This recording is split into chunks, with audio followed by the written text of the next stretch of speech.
Prabhas Prashanth Neel combination లో తెరకెక్కిన Salaar movie తొలి రోజే 178 కోట్ల రూపాయల గ్రాస్ కలెక్షన్స్ ని సొంతం చేసుకుందని మేకర్స్ అధికారికంగా ప్రకటించారు. ఈ cinema first day share collections 100 కోట్ల రూపాయలకు అటు ఇటుగా ఉన్నాయి.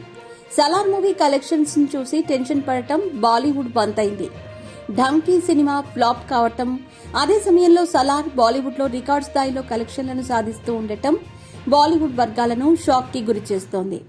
సలార్ మూవీ ఫుల్ రన్ కలెక్షన్లతో ఏ రికార్డులు మిగలవని నెటిజన్ల నుంచి కామెంట్లు వ్యక్తమవుతున్నాయి.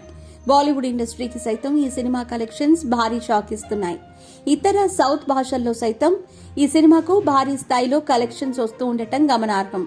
సలార్ 2 సినిమా షూటింగ్ కి సంబంధించిన అప్డేట్ వస్తే బాగుంటుందని చెప్పవచ్చు. KGF 3 సినిమాల సలార్ 2 మూవీని ఆలస్యం చేయొద్దని ఫ్యాన్స్ చెబుతున్నారు. హోంబలే ఫిల్మ్స్ నిర్మాతలు భారీ బడ్జెట్ సినిమాలను నిర్మిస్తూ ఆ సినిమాలతో అంతకు మించిన భారీ విజయాలను సొంతం చేసుకుంటున్నారు. సినిమాల ద్వారా ఈ నిర్మాతల ఆదాయం మరింత పెరుగుతోంది. హోంబలే ఫిల్మ్స్ నిర్మాతలు ఇతర భాషల్లో సైతం సత్తా చాటుతుండటం గమనార్హం.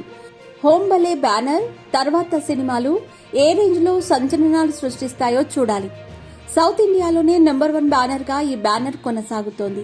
ఈ బ్యానర్ లో సినిమా తెరకెక్కితే సినిమా హిట్ అని చాలా మంది భావిస్తున్నారు. రాబోయే రోజుల్లో ఈ బ్యానర్ రేంజ్ మరింత పెరిగే ఛాన్స్ ఉంది. అద్భుతమైన స్క్రిప్ట్లను పరిమిత బడ్జెట్ తో తెరకెక్కిస్తూ నిర్మాతలు కళ్లు చెదిరే స్థాయిలో లాభాలను సొంతం చేసుకుంటూ ఉండటంతో ఫ్యాన్స్ ఎంతగానో సంతోషిస్తున్నారు.